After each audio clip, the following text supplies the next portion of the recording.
Hi everyone, welcome back to another episode from Apps Academy. Today I'm going to be guiding you through how to change your password on Foodpanda application using your mobile device. So in order to do that, first of all, make sure that you've signed up Foodpanda with an email address and password option. Once you have that, go ahead and tap on the account button at the bottom right corner. In the account tab, click on View Profile at the top left. You will come across this profile details page, tap on the password button, and then enter your current password in the first box. On the next field, create a new password and type it down. Remember that this password must be different from the previous one. Also, don't forget to include the criteria for the password to create a strong one.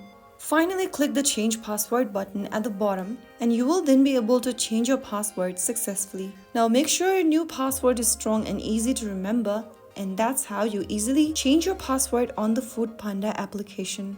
If this video helped you, don't forget to like, share and subscribe for more quick tutorials. I'll see you in the next video. Thanks for watching.